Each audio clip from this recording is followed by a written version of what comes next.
Okay, for discounting of notes receivable. So, every note receivable has a stated maturity date. Ang ginagawa lang ng entity is to wait until this maturity date to receive the note's maturity value. Kapag binigay na ng maker sa entity, ang gagawin na lang ng entity is to wait for that uh, date na mag-mature yung value na yun. Now, however, the tight cash positions may compel an entity to look for ways to turn the notes receivables into cash. Kung hindi na nakakapaghintay yung entity na magkaroon ng pera, they can send this to the bank with a given discount. No? May compel entity to look for ways to turn the notes receivables into cash even before the maturity date. So this is when the discounting of notes receivable comes into help. So the entity manages its cash outflows. So kung makikita mo dito yung relationship, una, yung entity natin, entity payee, have a initial relationship within the maker. Okay? So, sa perspective nito, yung maker gagawa ng notes para ibigay kay entity. Ang tawag sa kanila is debtor to creditor relationship. Now, ano yung mangyayari if the entity wanted gusto na nila ng cash, no? So, the entity will sell these notes to the financial institution. They will transfer the title to the financial institution using a discount. So, makikita mo dito, discounts the notes and transfer the title to the bank account, to the bank. Okay? So, ibig sabihin, ang may right na makareceive ng pera was the bank.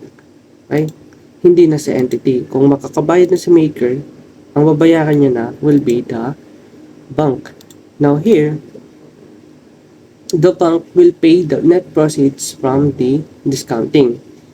Yung net proceeds will be given to the entity payee. Kasi nga, si entity payee yung nangangailangan ng pera. Okay? So, bibigyan na sila ng pera with a discount. Si maker naman, yung magbabayad kay bank. So, sila na yung liable to the bank instead of the original payee, which the entity. And yung bank na mismo, yung magiging creditor ng maker. Okay? Kita nyo ba? Kumbaga, ang nangyari lang dito, nagpalit lang ng relationship. From entity to maker, magiging maker to bank. Kasi yung transfer or title to receive the money from the note will be transferred to the bank. Okay. For this lessons, yung discounting natin will be in the perspective of the paying entity. Okay? Ang perspective natin dito is yung entity. Since the pay entity has already transferred the note receivable, yung tandaan mo lang dito, the bank now is entitled to receive the maturity value of the promissory note from the maker. So, yung pagkuha ng net proceeds from discounting will be discussed today. So, yung net proceeds from discounting, we have here a formula. Yung formula natin for net proceeds from discounting will be maturity value of the note. So, ibig sabihin yung principal natin, yung initial amount, plus yung interest from the issue date to maturity. Then, ilalas natin yung ilan yung amount of discount. Then, we can get now the net proceeds from discounting. Okay. So, ito yung hinahanap natin, net discount from discounting of receivables. Now, what are the steps needed in order for us to calculate the maturity value, the total interest, the discount, and the net proceeds? Okay, first step natin, lagay natin, first step. Okay. Our first step will be compute the total interest. No? Yung compute natin yung total interest of using the period from the notes issue up to date to its maturity. Okay? Date as the time in the formula. So, yung formula natin will be yung total interest will be equal to the principal times yung stated rate, meaning yung kung ano yung nakalagay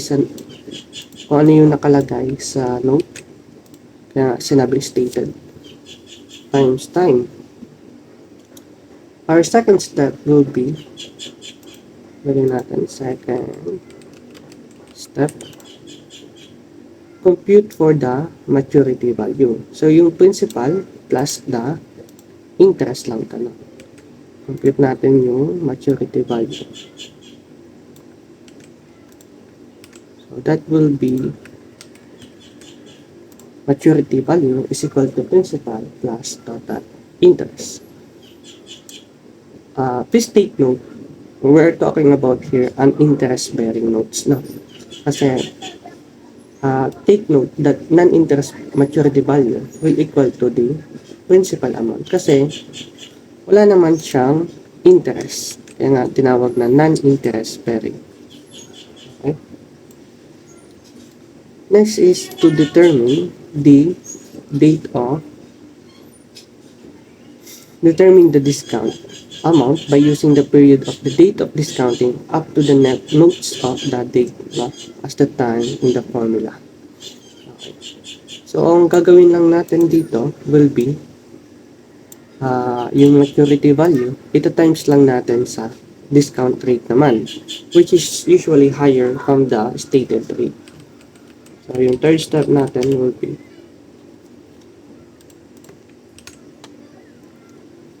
discount amount will be maturity value times the discount rate times time from date of discounting to the date of maturity. Yan yung time dyan, no? Okay.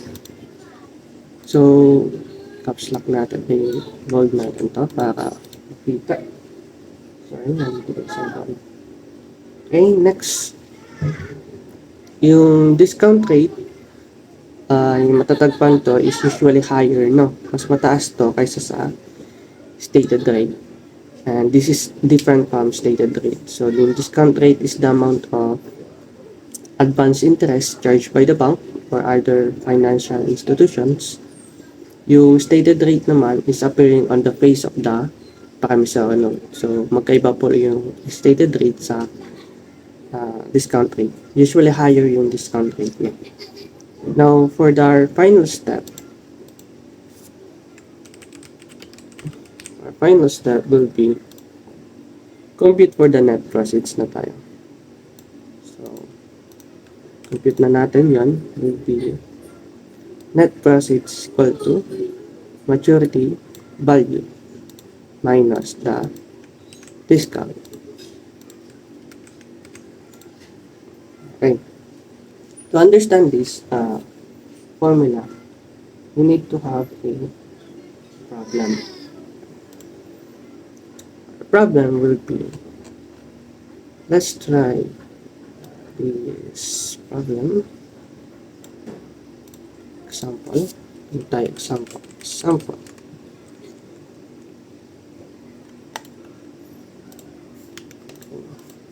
Ano dito?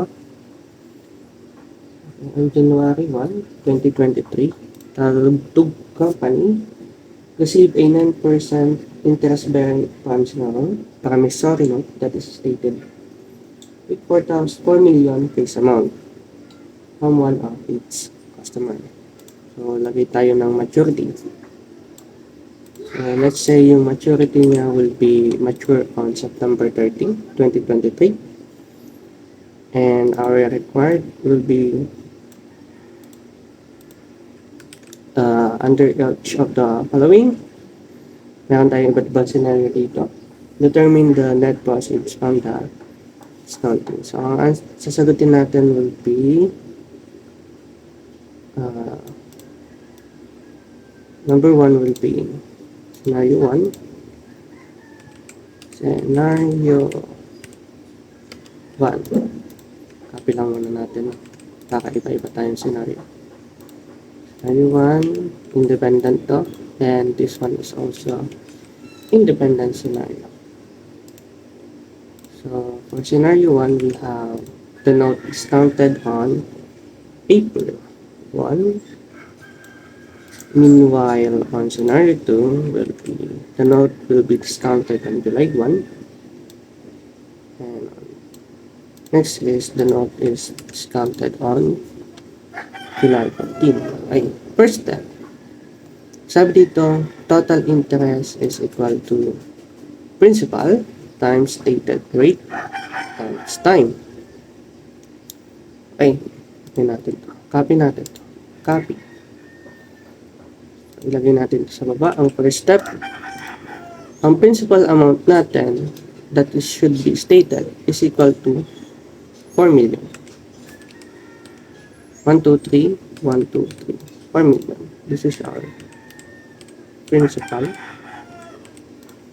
Next, our stated rate, which is given, that is 9%. How about the time? The time should be from the date of issuance to the date of maturity. So we have here January to September 30. So, ilan yun? That is almost January, February, March, April, May, June, July, August, September. That is almost 9 months. Okay? 9 months po yan. Now, given here, we just need to multiply everything. Okay? So, our product will be, or the total interest will be equal to 4 million times mo sa 9% times mo sa 9. So that is 3 million. That is 3 million. Wait. Okay, no, this is not 9, no. This is 9 out of 12. Kasi annually ang kinukuha natin, sorry. So, from January to September, that is the outstanding month. Kung 9 ang nilagay natin, that should be years. So, ang ilalagay natin na ito, yung time natin is the outstanding month. 9 over 12. Okay? So, if isa-isahin natin to, nakalagay kasi dito date eh. So, 9 divided by 9 divide 12. 12 of 30.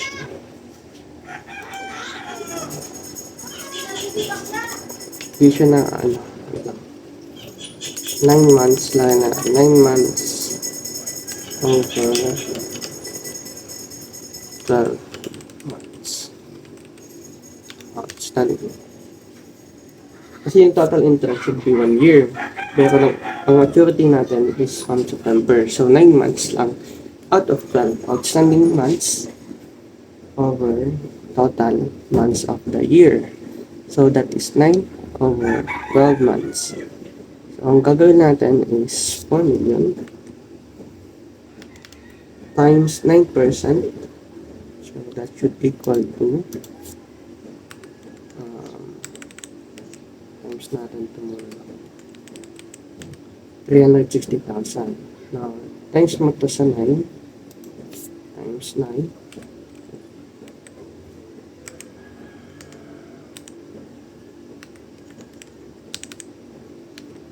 times 9. Okay. Then divide mo sa 12. So our total interest will be 324,000 divide 12 will be 270,000. So this will be our total interest for the year. Next step will be calculate the maturity value. To calculate the maturity value is simply adding the principal. Principal time plus interest. So yung principal natin will be here is 1, 4 million. Okay. Then, you just need to add the total interest. Okay. So, add mo yan. So, our maturity value will be 4,270,000. Now, our next step will be the discount. Okay. Discount. Maturity value natin will be 4 million. Maturity value is equal to 4,270,000. Now, our discount rate is given from our independent scenario, which is 12% discount. Since our discount rate is 12% and our time will be outstanding month over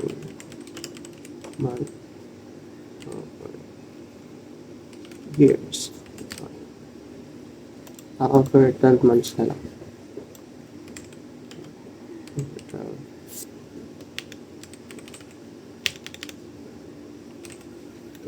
So, ibig sabihin, our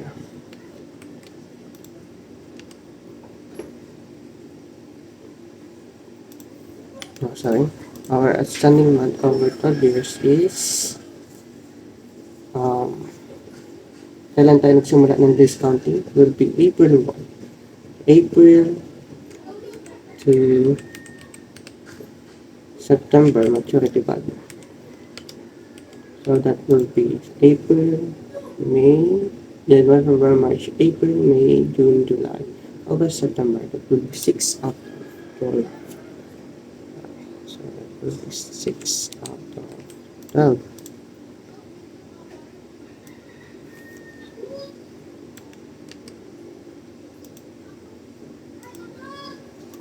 Ano ba itong ayos na asa number?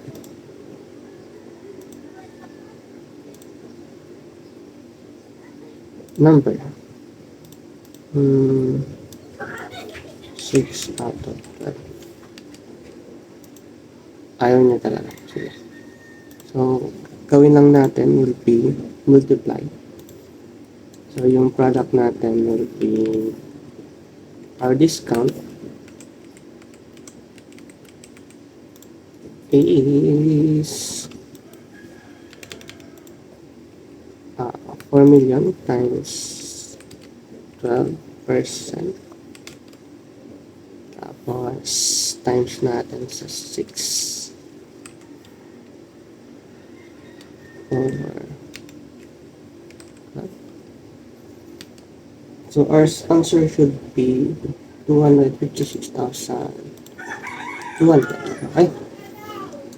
Now, next is to deduct the maturity value from the discount.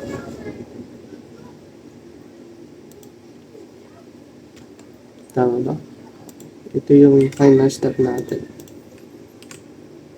Yung maturity value natin is given,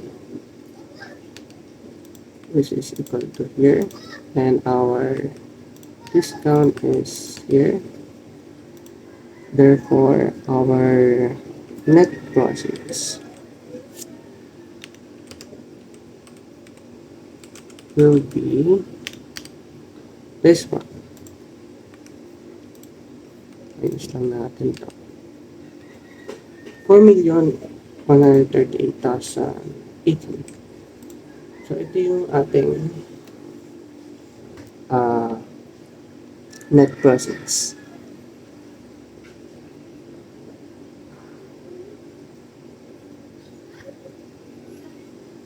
Now, let's try to calculate for scenario 2. The note was discounted at July 1, 12% discount. We already have the earlier the maturity value, so we don't need to go back to our first step. And the second step, we already have that one. We just need to compute for the discount. Okay. And when we find the discount, we just need to less the maturity value from the discount to get the net profits. So therefore, madali na lang natin gagawin yung scenario 2. So our scenario 2 will be here.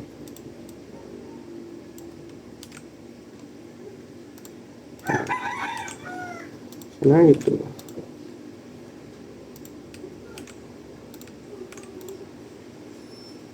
Lagyan natin. Scenario natin na ito, we already have the first step and the second step. So maturity value natin will equal to 4,270,000. Now we need to deduct the discount. Our discount will be equal to the discount rate will be 12% pa rin. Pero mag-iiba lang tayo ng time. So our discount rate will be, wait, ayusin lang natin ito. Our discount rate will be 12% and our time will be different. So nagsimula tayo July to September. Again, calculate natin dito standing months over 12 months. So July over September. So that will be 3 out of. Oh wait, bakit 12?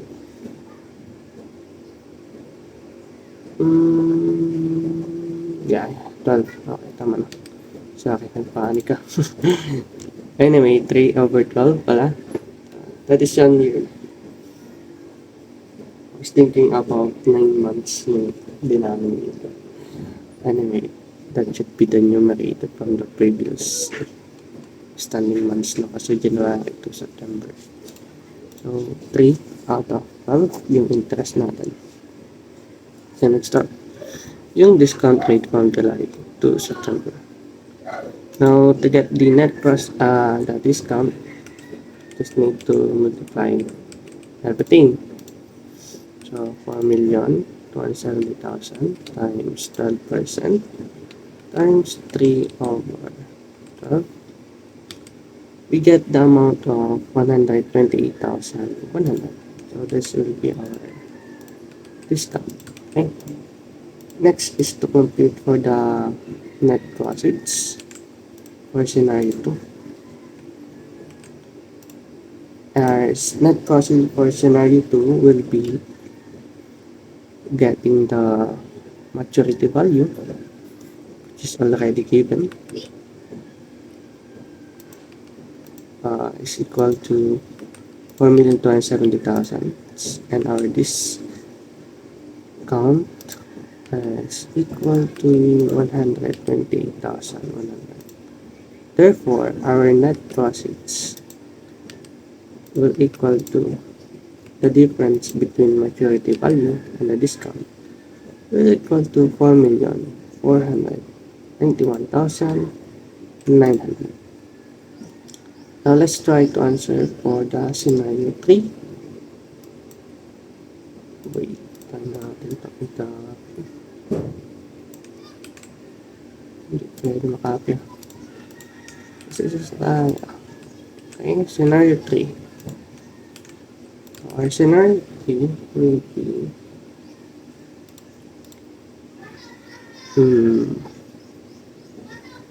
the note was discounted on July 1 pero at a higher rate, which is 40%.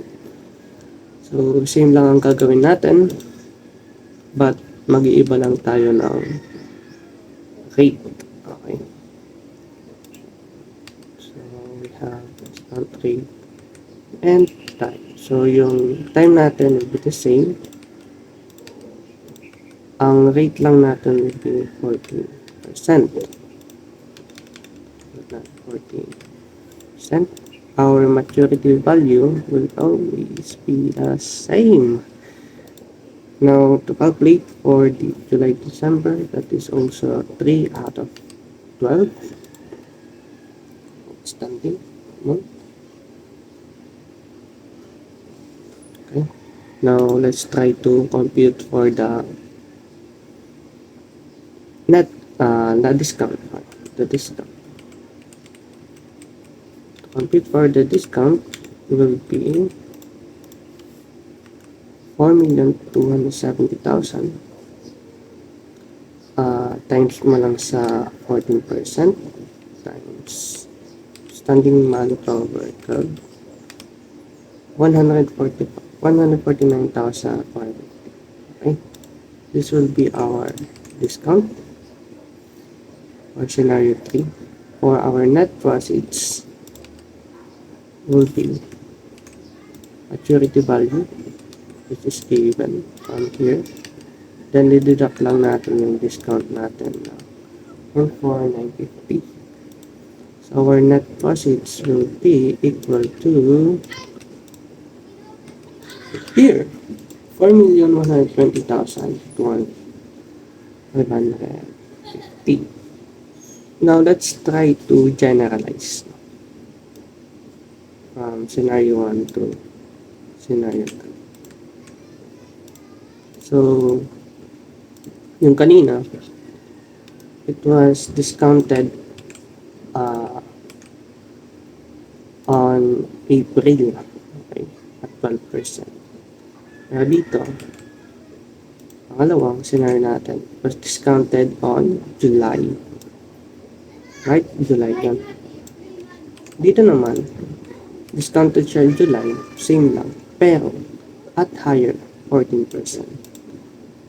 Now, each of them has a maturity value of 4,270,000.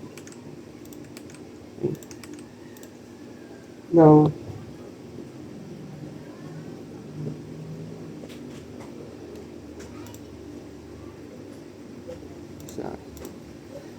so first is counted on April at 12%.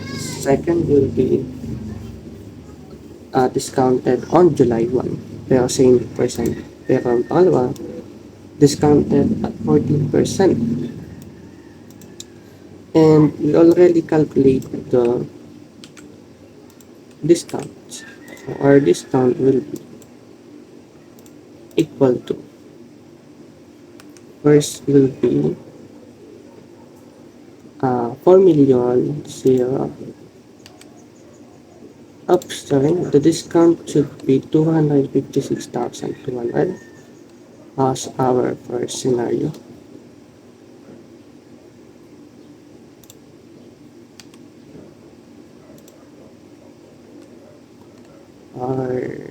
Will be here. Discount 256,200.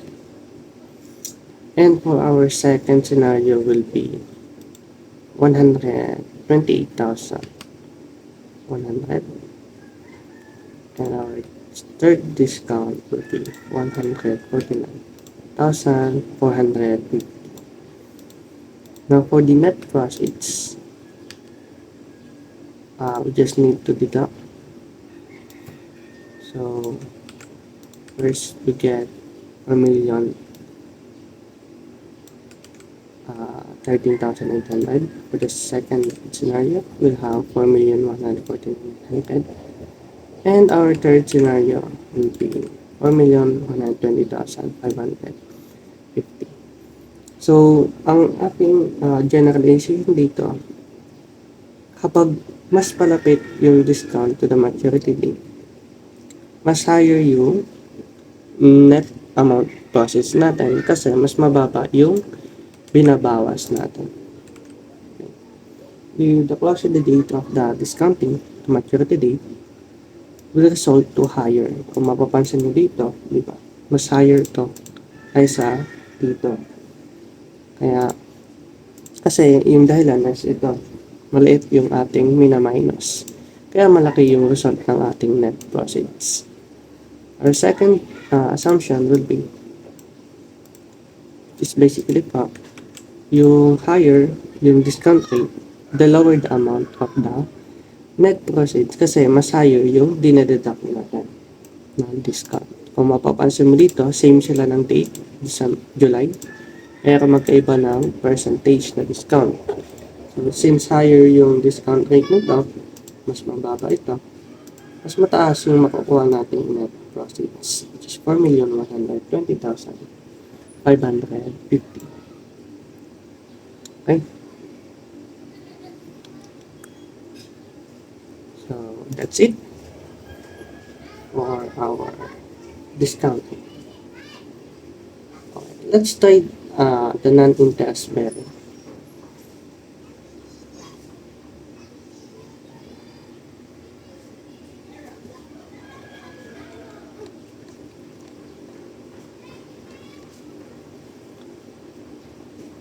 For non-interest bearing,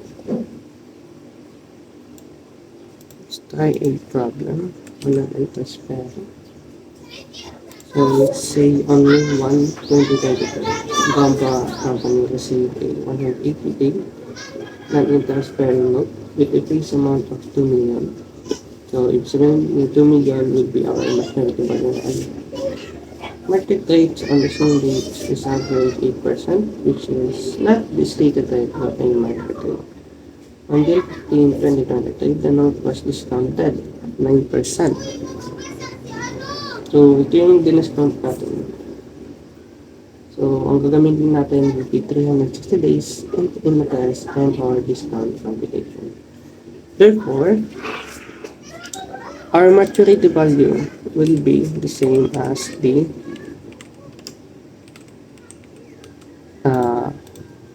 face amount, which is the 2 million. Kasi wala naman talaga siyang interest. So, how do we calculate for the discount?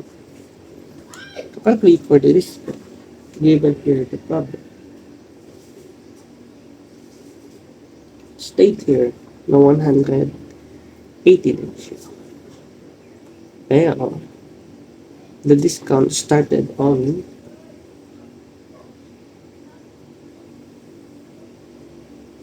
June 15. So, June 15 siya nagsimula. Start at month. So, our June will be deducted, no? Kung titingnan mo yung sa face bump natin, June has only 30 days, diba? January, February, March, April, May, June, which is between the knuckle. So, that means June will have a 30 days. And last natin 15 kasi June 15 nagsimula. So, June 15, ang days natin dito will be 15 days. Okay? So, paano ito nakuha? 30 minus 15 lang. In July, we'll start with 131. So, start with 31 sa nag-100 na. 31 days. In August, we also have the same as 31. September will have 30 days. Right?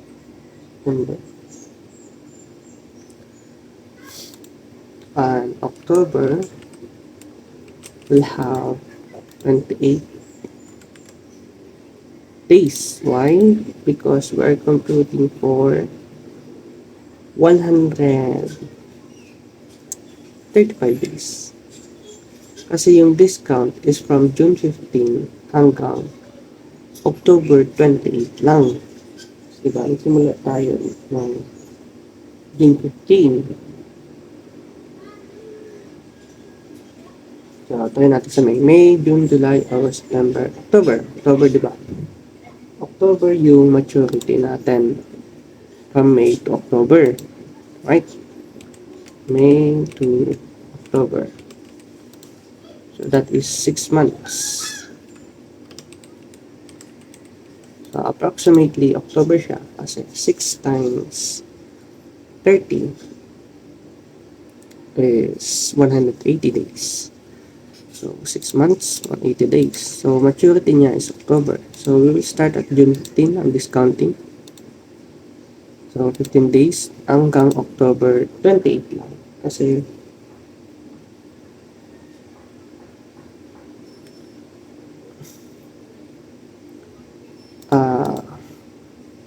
tayo natin yung sa May para hindi tayo malito.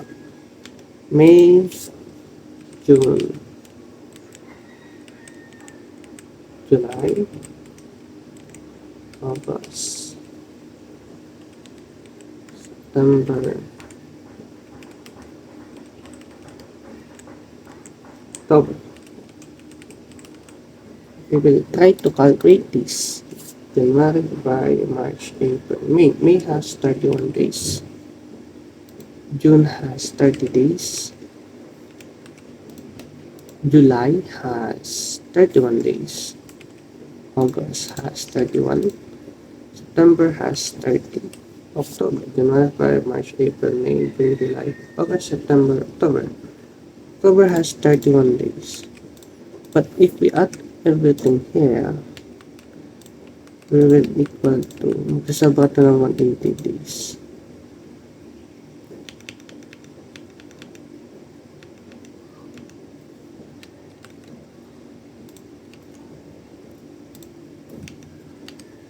Okay, 184. So, 31 minus 184.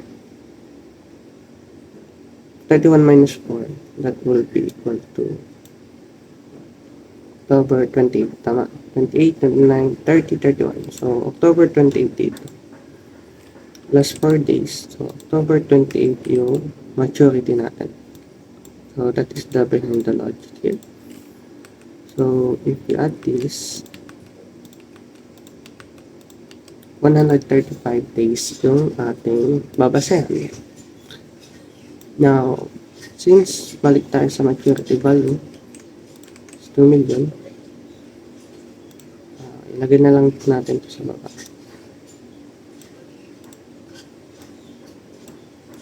We will now adjust the discount.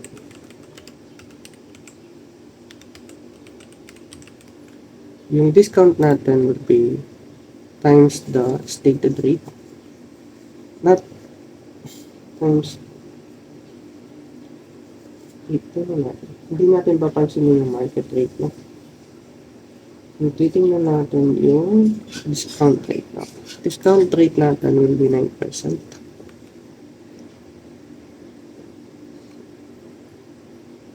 So, 2 million times 9% discount rate times maturity day natin would be 135 days outstanding days over 360 days. Same lang to, no? Ginawa lang days from kanina diba? Months, ngayon 35 days. Ito yung importante lang pag-calculate natin from previously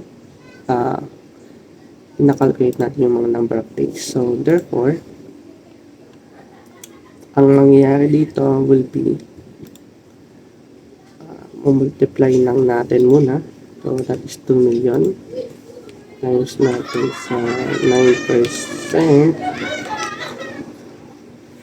times natin sa 135 over 360. So, ang lalabas will be 67,500. So, this will be our discount. I-move lang natin ito para hindi kayo malita.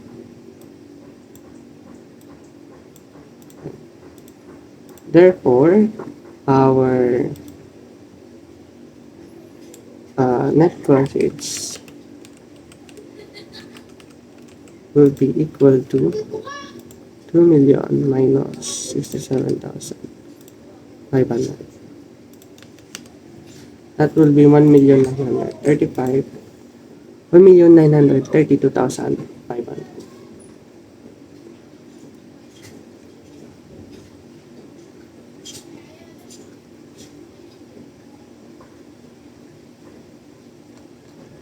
Okay. Proceed tayo sa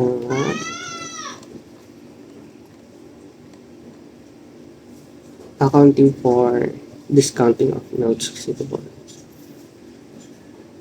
Now, the accounting for discounting transaction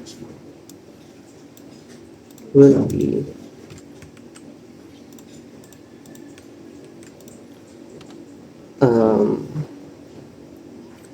will depends on the entity's liability. So, meaning dito, papasok na yung theory natin about with recourse and without recourse. Kanina, ang ginawa lang natin is calculating the net proceeds. Okay?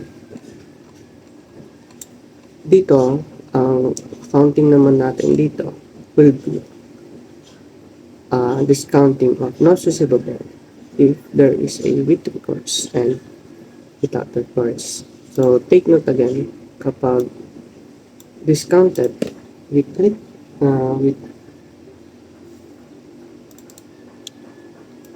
discounted natin without recourse, the entity is not liable in case where the maker did not pay the bank or the party who discounted the note. Kung hindi man nakabayad yung maker natin, yung entity will not be liable. Pero pag discounted with recourse,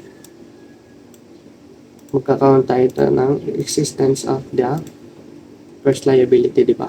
And loss. So, ibig sabihin dito, sa discounted with recourse, yung liable naman dito, yung still yung entity. Okay? So, entity still liable. Now, for discounted with recourse, we can classify this into two types. It's either the conditional sale or the secured borrowing. So, for conditional sales, pag sinabi natin conditional sales, the sale will be fully affected upon the full payment of the maker. So, kung liable pa rin yung entity, kapag mag-effect lang to kapag yung maker natin will have a full payment. Kapag secured borrowing naman, ang mangyayari naman dito will be the note receivable will really serve as a collateral. So, it's the same manner with the pledge na ginawa natin last time. Nagiging collateral na lang, di ba? So, dito, yung secured borrowing natin, the note will serve as a collateral. Now, for discounted without recourse, meron tayo dito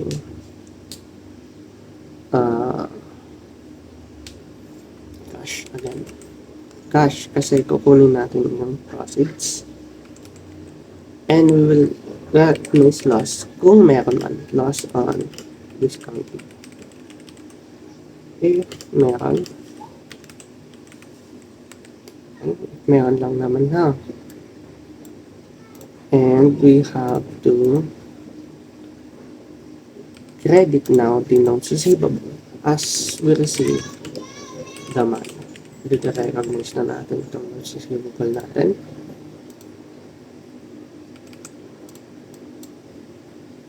Oops, sorry.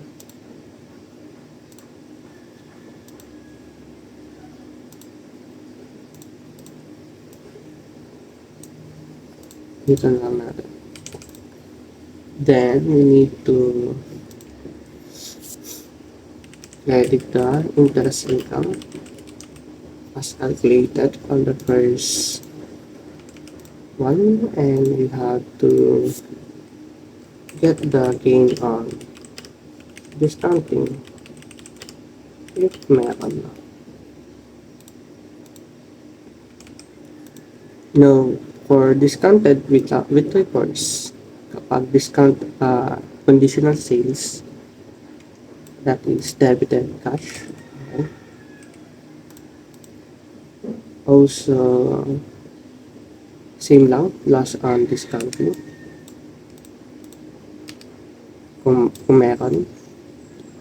Now, ang magkakaiba lang nito, kanina, meron tayong notes receivable lang. Dito, may nakalagay na discounted. Yung discounted na notes receivable. Okay?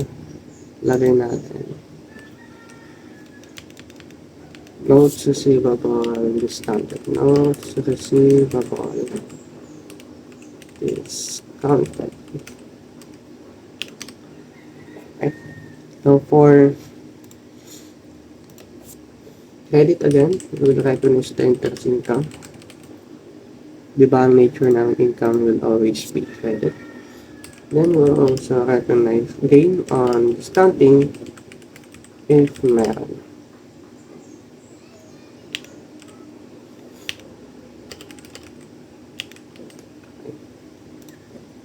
So, lagay tayo dito. Okay.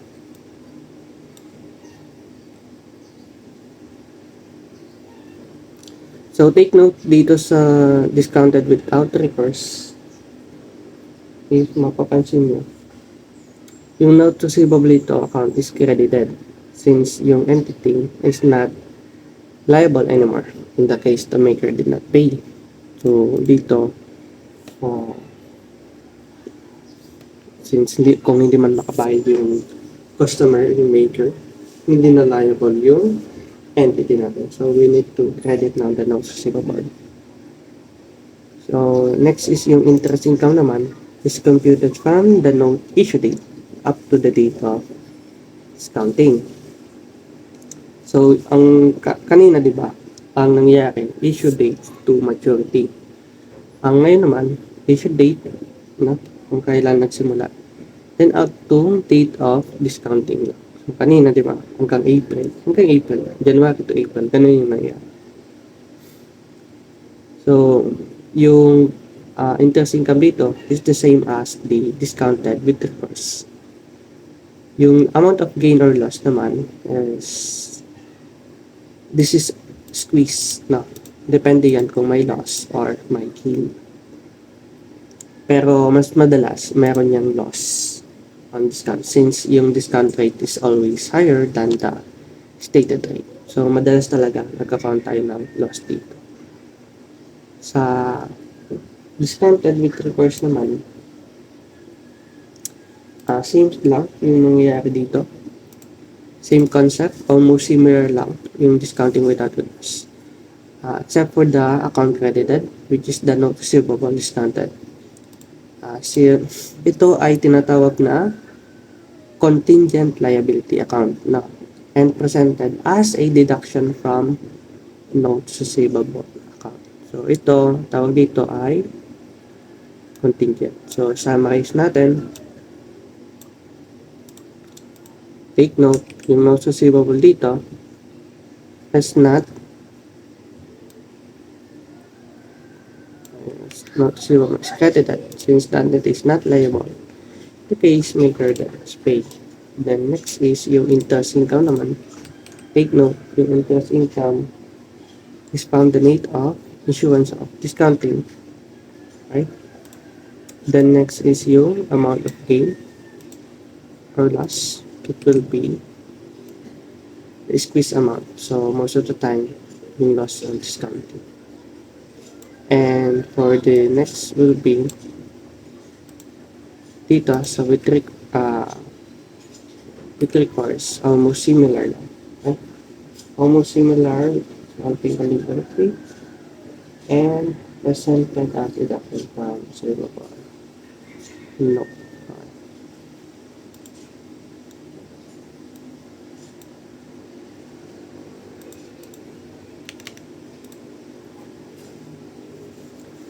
Okay, now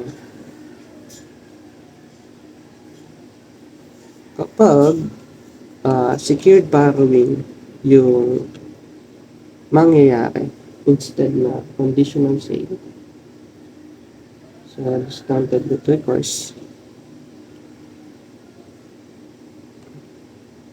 ang mangyayari dito will be, lagay natin, secured borrowing. Di ba kanina conditional sales? Ako ba secured borrowing? So, dito, we'll recognize cash. Okay? Now, dito ang pagkakaiba na. Interest expense na siya. If meron. Okay. Then we need to credit the loan payable. And interest income. Okay.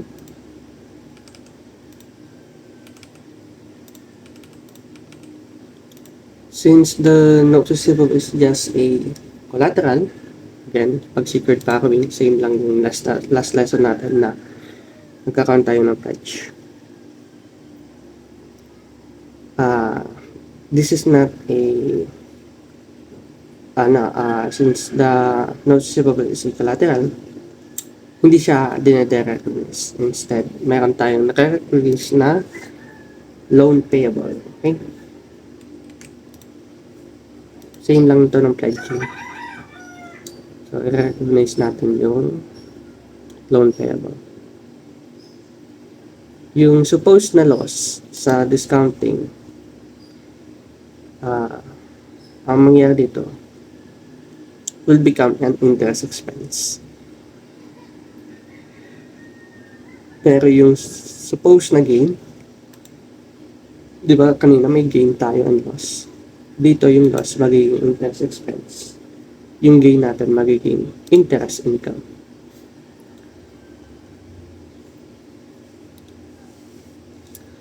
Para malaman natin yung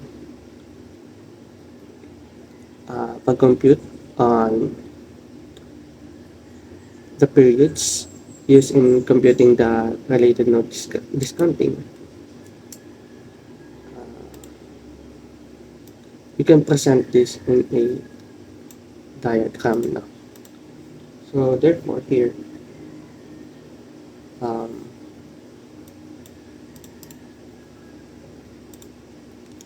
yung mangyayari dito will be yung pagkuha ng interest income as I said earlier, yung date of the notes issue, kung kailan siya in-issue. Ang pag-compute ng interest income will be from date of note issue to the date of discounting. Kapag nag-compute tayo ng discount, from the date of discounting to the date of maturity. Diba? Ganun po siya. Just in case.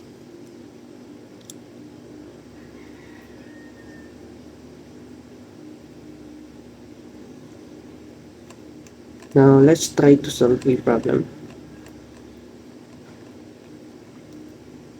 Now, let's say we have here,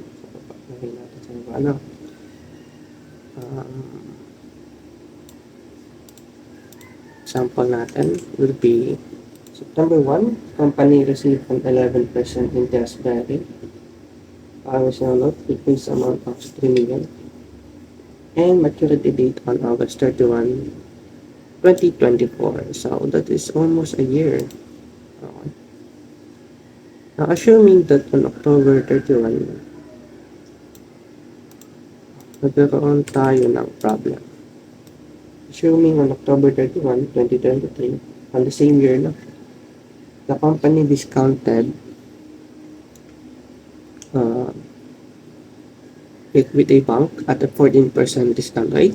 So, binenta niya sa bangko, 14%. So, we need to record the journal entry under each of the following independent scenarios. So, ilagay na natin yung concept na natutunan natin. So, we have here discounting. Lagay natin yung scenario. Scenario 1. So, this one will be scenario 2. And our scenario 3. So, dito, meron tayo dito ang discounting. Okay. So, discounting without recourse. Ibig sabihin, hindi na liable yung entity natin. Dito naman, with recourse, liable yung company natin if hindi makabayad yung customer. And considered natin as conditional sale. Okay? Then next is with recourse then, pero ang mangyayari considered as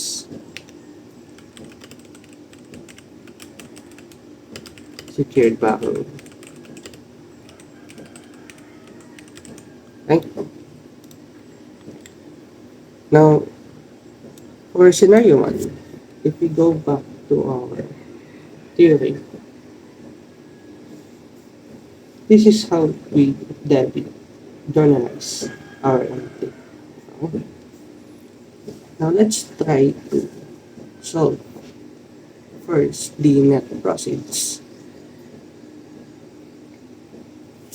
So, dito, start tayo ng principal amount,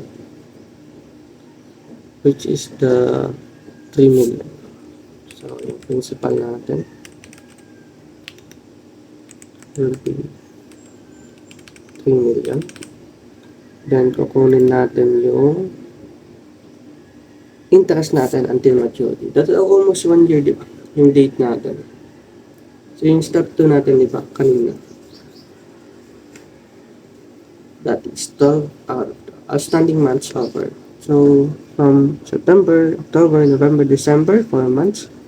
January, February, March, April, May, June, July, August.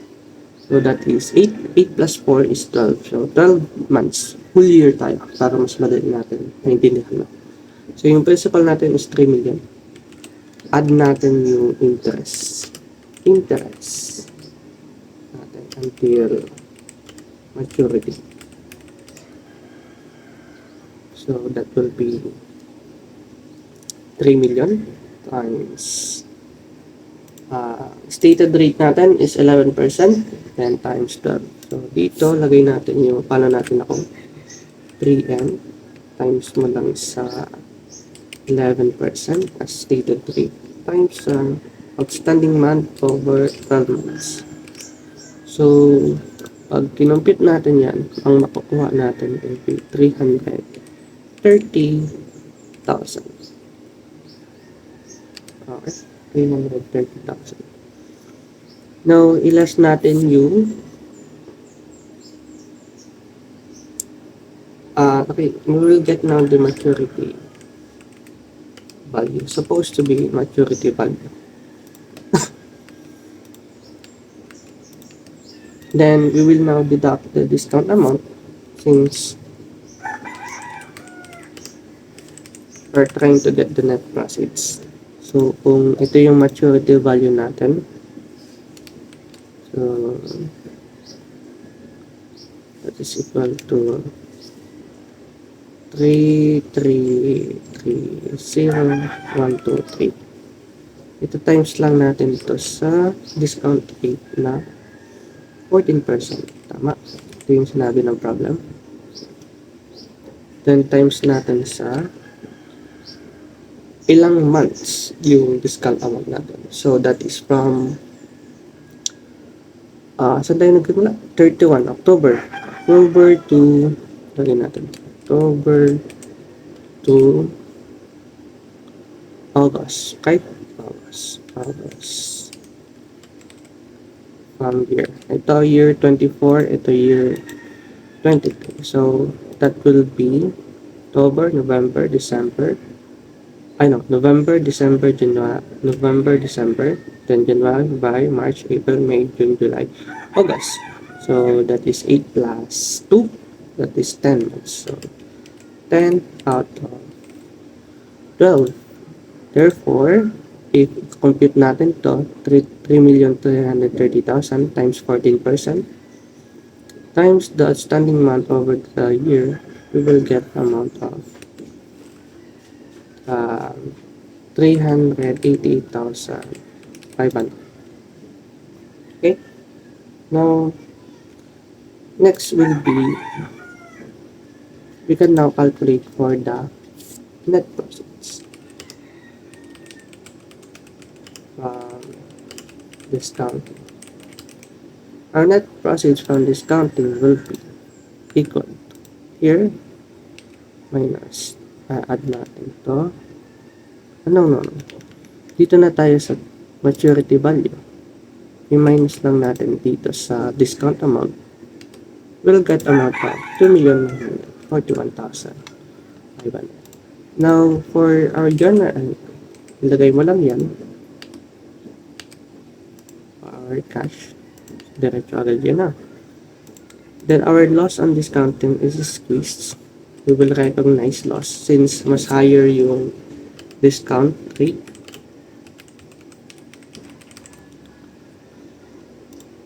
Then, yung notes receivable natin will equal to 3 million. Right? 3 million. Kasi nabenta natin ito. Now, how do we calculate for the interest income? We calculate for the interest income by, if we go back earlier to our diagram, it's the date of note issue to the date of discounting.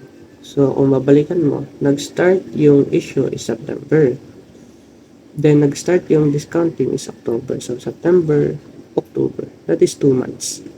Yung income natin will be from the principal amount times natin sa stated rate na 11% times natin sa number of outstanding. So, lagay natin dito. Interest income is calculated by principal amount times stated rate times outstanding month, outstanding months over 12 months. Okay. So this is how we calculate. So our interest income will be 3 million times mas stated rate na 11% times 2 over 12 kasi this is from September to October. Okay? Meron tayong 2 months. So, this one is 3 million times natin sa 11% times 2 over 12. Get the amount of 550. This is 55,000. Now, if to get the loss on discounting, we just need to add the credit sides, then deduct the debit side.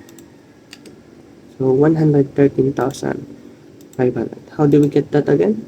So, 3 million plus lang natin.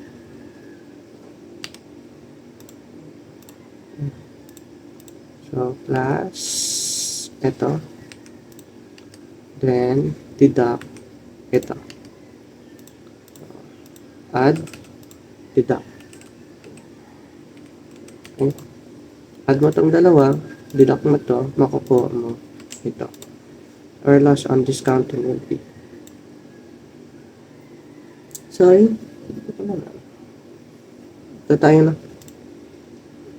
So, ang mangyayari dito, yung alitan na lang natin. So, how do we journalize now? The cash is debited. 284,000, 1,500. 2,941,500 as copy paste lang natin. Loss in discounting will be computed later. Notes receivable we will recognize since dibenta natin to. Interest income will be computed by principal amount times the stated rate times the outstanding month over 12. So, yung 3 million natin, times natin sa 11%, which is stated. And 2 out of 12 is from September to October. Okay?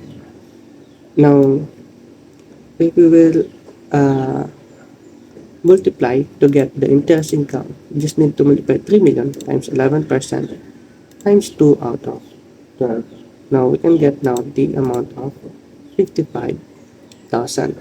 To get the loss on discounting, we just need to add 3 million plus 55,000. I-minus mo lang sa 2,941,500 as we need to equalize the debit and credit side. We will get the 113,500 as the loss on discounting.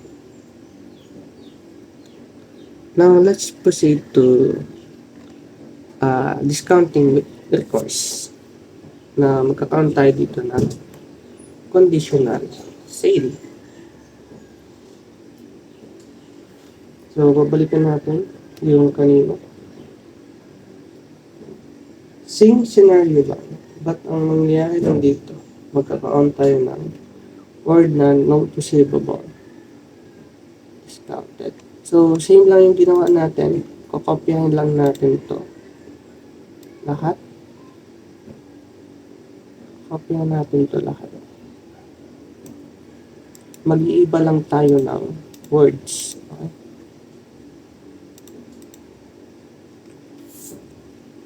Kopyahin lang natin itong scenario. Upside.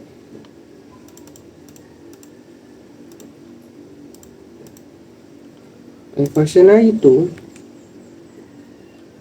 gawin natin ito. Scenario 2 equal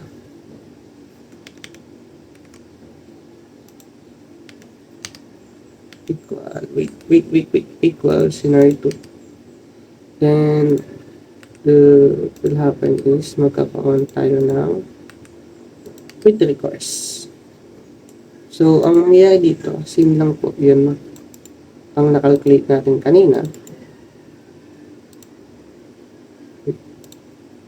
Paste natin, paste special values ano. Pero, magkakaiba tayo ng term dito sa note receivable. As ang mangyayari dito will be discounted.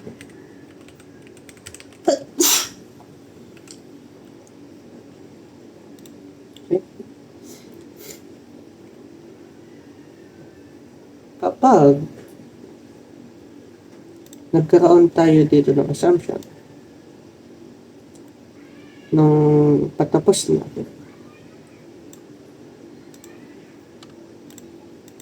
di ba dito liable si entity kapag hindi nakabayad, pero kapag nakabayad naman si maker on August 31, i-recognize natin yung contingent liability natin. Okay? So, ang mangyari dyan, yung notes receivable na 3 million will be recognized. Ibabawas natin sa notes receivable.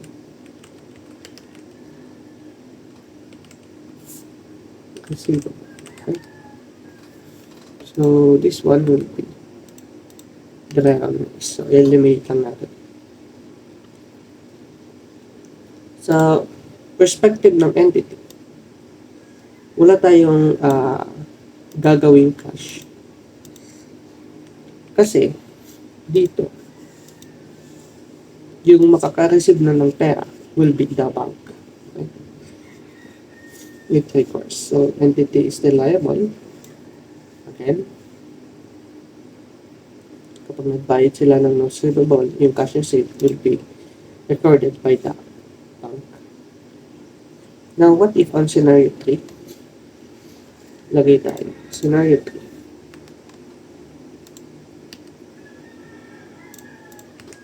Which will be discounting. Pero, secured borrowing. With the course, pero secured borrowing. So, kung mabalikan natin, kanina, yung secured borrowing would be like this. This one. Cash interest expense kung meron, which is known as the loss, no? And a loan payable, which is hindi natin pwede recognize yung notes receivable since naging collateral lang siya. So, loan payable tayo. So, same lang yung ilalagay natin na cash, which is equal to 2,941,000. Pero, dito sa interest expense, same lang to ng loss. No? Same lang to ng loss. Okay. This is equal to 113,500. Pwede din natin itong i-squeeze lang. Ito, loan payable is the same as the notes receivable. It's equal to 3 million. And then, our interest income is the same as computed earlier.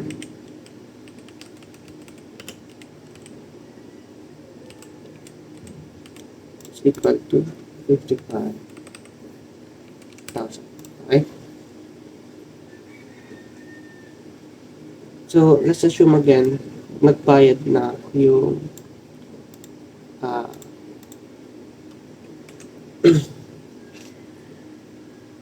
sorry, hindi ko na naman nagkaroon. Dito tayo. So, dito, same lang po yung nangyari. Debit tayo ng cash. 2,941,500. Recognize tayo ng interest expense, pero same lang to ng kanina as loss. And credit tayo loan payable, 3 million. Recognize tayo interest income na 55,000. Na for loan payable, if assume natin nagbayad na yung customer, i-recognize natin yung loan payable natin na worth 3 million. Then, loans receivable.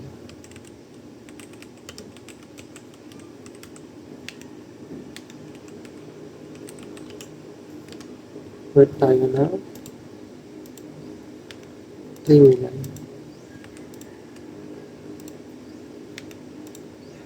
Okay.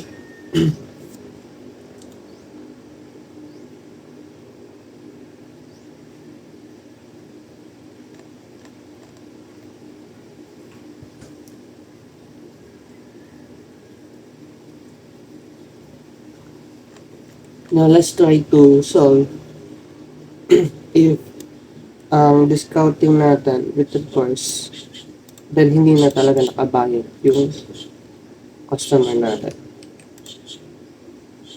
Okay? So, a note is considered as dishonored if the maker failed to pay the bank or other financial institution. So, wala tayo ditong accounting issues, wala guys, if the discounting was initially made as without the course. No, wala tayo ditong accounting issues kapag without the recourse kasi yung entity is not liable to pay. But if the entity is liable to pay, still liable sa with recourse, meron tayo dito accounting issues. So, however, there is additional accounting procedures shall be made if the discounting is with recourse to account for entities' liability to the bank or financial institution. So, despite the entity's liability, it can still go after the maker and recoup the payment if previously made to the bank on account of dishonoring the note. So, pag hindi dishonor, hindi na mapapayag yung maker natin. So, ito yung procedure natin. If the maker are not able to pay, first step is we'll need to recognize the dishonored note receivable and then the related receivable. So, this one will be our first step. I-recognize natin yung dishonored notes receivable. Next is to recognize as a receivable from maker the total amount made by the bank. So, this include notes face amount, interest, process fees, and other charges. And generally, no further gain will be recognized since the amount of paid to the bank as a are recoverable from the maker. So, wala tayo ditong i-recognize na gain or loss. Next step will be the receivable from the maker shall be recognized upon full payment of the maker, which may not include the additional interest. So, kung daming sinabi, so, mas magigets lang natin ito kapag meron tayong uh, scenario. So, gamitin natin yung scenario natin kanina. Copy-paste lang natin. Asan na yung scenario natin? Problem 1. Copy natin to. Paste. Number 1. Then, isa naman.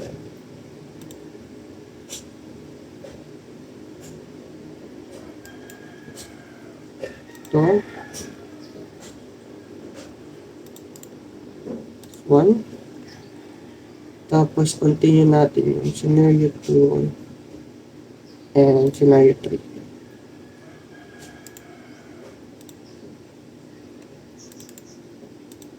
Ano? So, our scenario 1 will be scenario 1. Scenario 1 natin will be equal to this one. Discounting with the course. Then our scenario 2 will be with the course pero secured borrowing. So, ang mangyayari lang dito, August 31, the maker did not pay.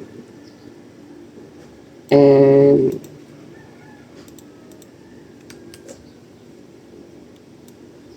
the bank and the company became liable to pay the maturity value of 400,000 notice fee to the bank. Since liable nga yung company, still liable, magbabayad siya ng process fee to the bank. Okay. For scenario 2, we have conditional sale. And for scenario 3, we have secured borrowing.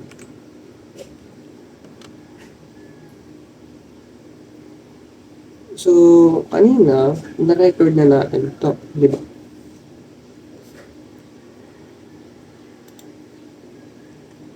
So, ang gagawin lang natin dito,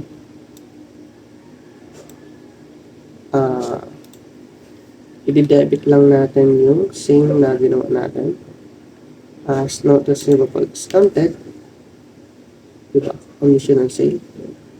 Then, credit tayo ng note receivable. Then, 3 million. Right, 3 million. Then, 3 million. Okay. Move natin siya.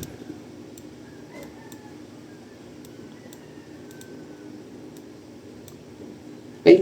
For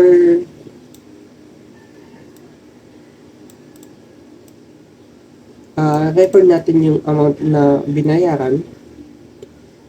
Ito pang comprised of 3 million, di ba? Ito yung total na utang.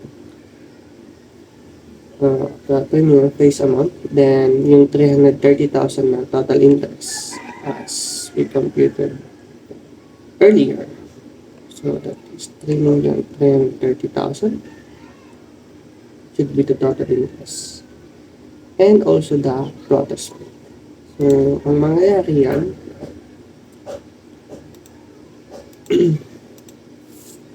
yung mayroon na tayong rights to receive from the maker. So, bukal from maker.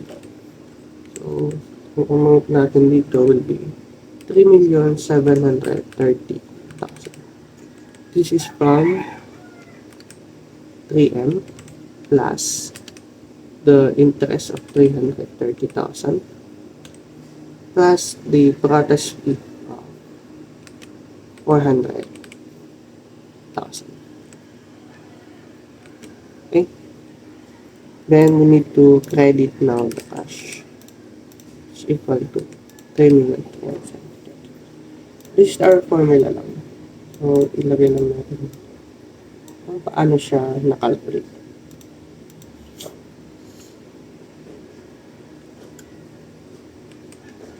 Maging liable mo yung total na principal plus yung interest plus yung protest fee kapag with recourse, di ba?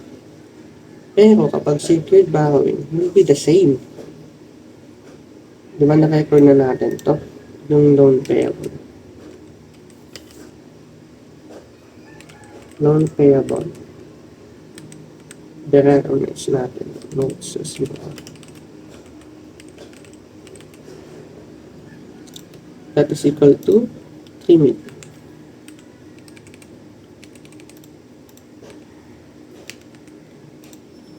Therefore, let's really be the same lang naman. Kasi nga, hindi na makakabayad ng ating customer and we are still liable to pay to the bank. Babayaran na natin yung bank instead of yung maker. Now, let's say, biglaan, nagbayad yung maker natin, pero December 1 na. 2020.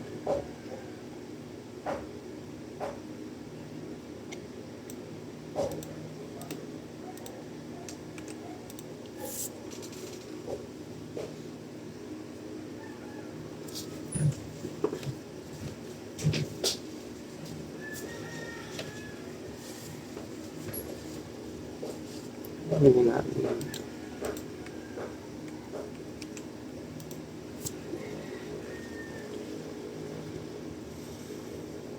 So, kung nagbayad yung maker natin,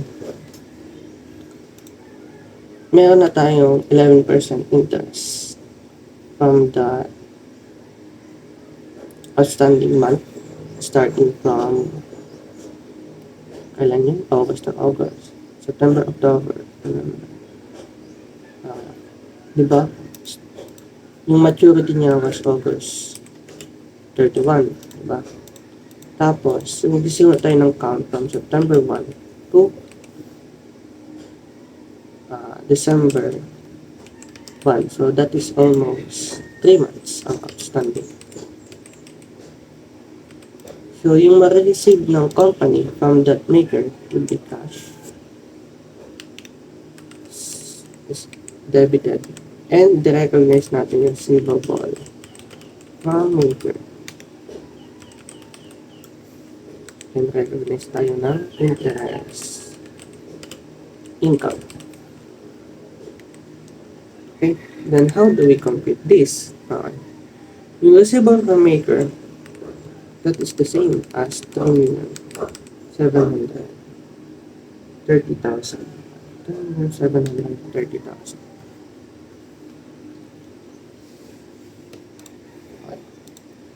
Now for cash, we need to compute for the interest income by computing as the total amount as 3,730,000 times mo lang siya sa 11% interest. Times mo sa outstanding balance. 3 out of 5. Okay. Dito yan, di ba? 3 months. So, August 31, yung maturity, 2024. Ma-start tayo ng count from September 1 to December 1. So, that is 3 months. September, October, November. Okay? That is, so to get this, our calculation will be 102,575. Then, to complete na for the cash, yes, this one. So, ito yung mangyayari kapag nagbayad yung ating maker.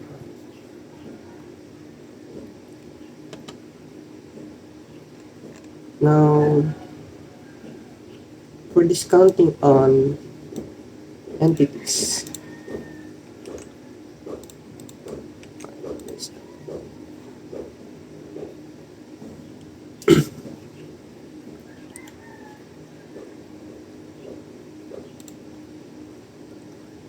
so, yung previous example natin, yung the discounted notes receivable is issued by entities, customers, or borrowers. Paano ko naman kapag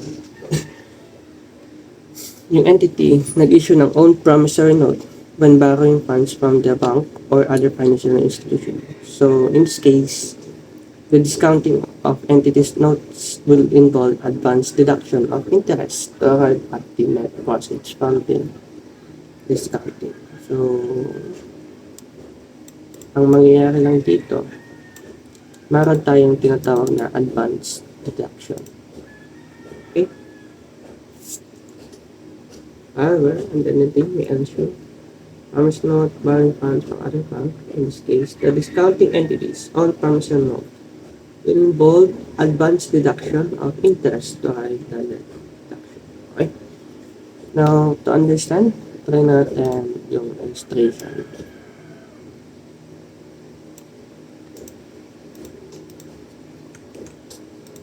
It's on January 1, 2023.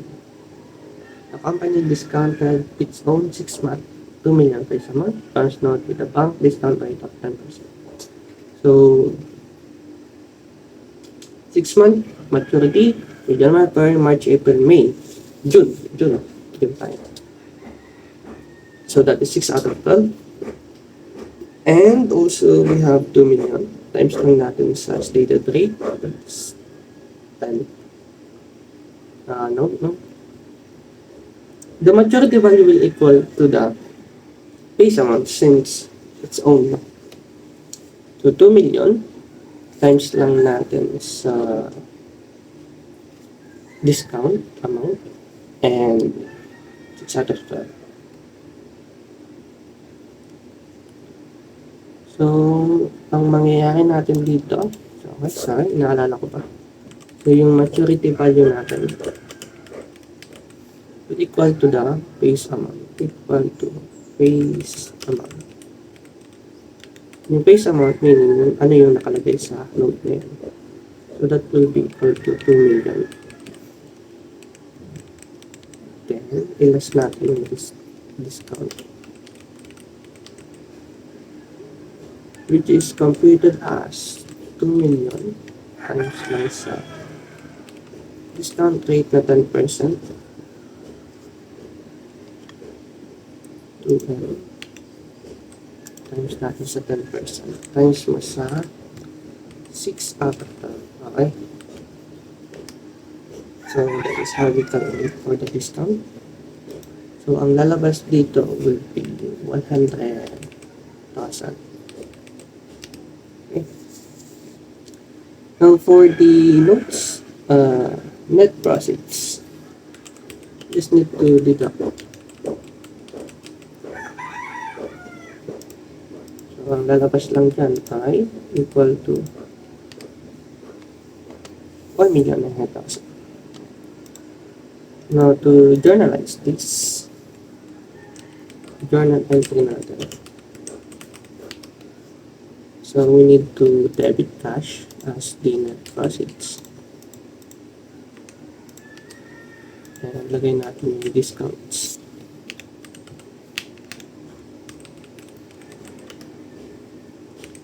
Notes payable. So that will be equal to 100,000 and credit tayo na notes payable. That will equal to 2 million. Kasi add lang natin ito. Diba? So for simplicity sakes na this discount is amount to recognize interest expense na. So yung interest expense natin using the straight line method, yung monthly interest expense natin will be 100,000 divided 6, so that is 16,667. Okay, yung interest natin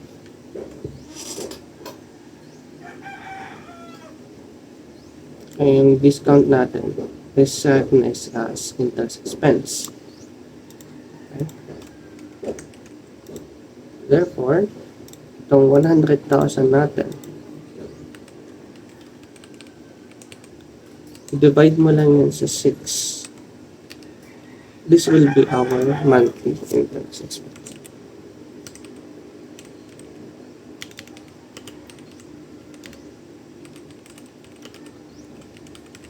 Okay.